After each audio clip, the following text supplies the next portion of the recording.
if you're an entrepreneur that is also working a 9 to 5 to fund their business, then this may be the channel for you. I just got my orientation letter and I'm getting ready to print it off. That way I can use this in my car and I won't get towed for parking. I am on my way. And of course you have to dress professional. And here we are.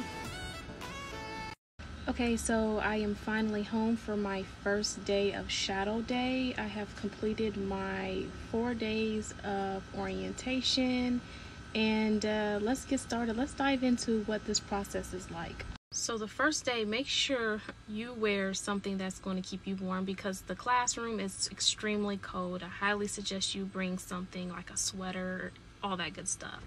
Bring a pen and a pad because you'll want to take notes because it's a very lengthy orientation, and you want to make sure that you know the details of everything while you're there. So the first 2 days you'll basically just be listening to safety and slides and all that good stuff. It's boring, but it's about 6 to 8 hours long, so prepare to be there for 2 days for about 8 hours. Once you make it to your second day, they'll give you details and directions on what you'll do for your third, and this will be basically your LLV class where you'll be learning the ins and outs of what you'll need to know on the road. You won't be taking your LLV training just yet, but it's basically like an extension to the orientation. Okay, so this is day 4. Day 4 will be your shadow day. This is where you'll be working at. This is your home office. You'll do that, so I would highly suggest you wear comfortable shoes and bring plenty of water.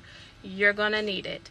Your body is going to be adjusting to the amount of working and walking that you are going to be doing, and if it's hot, then I highly suggest you bring plenty of water, preferably about 4 bottles.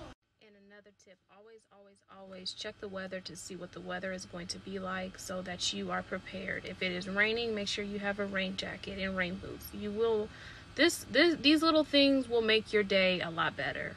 Okay, so now we're on to the LLV training. This is a 1-day course and you have 1 time to get it right. You will practice driving these trucks all day long, and then they'll test you kind of like they do at the BMV, and then they'll pass you or fail you. If you fail, then you lose your job, and then you will have to reapply all over again.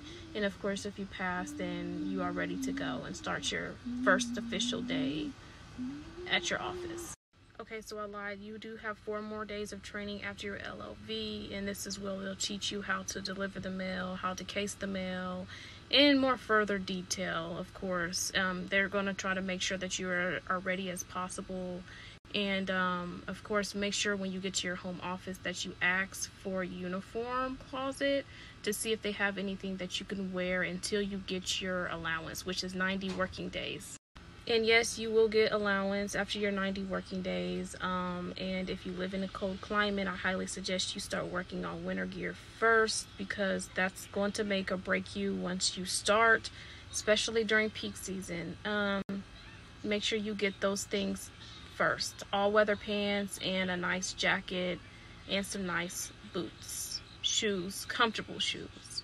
If you have any questions, go ahead and give me a comment down below. I would love to answer them. I am a 5-year former carrier, so I know my ins and outs as an RCA and as a CCA. So don't hesitate to ask me any questions. Like, subscribe.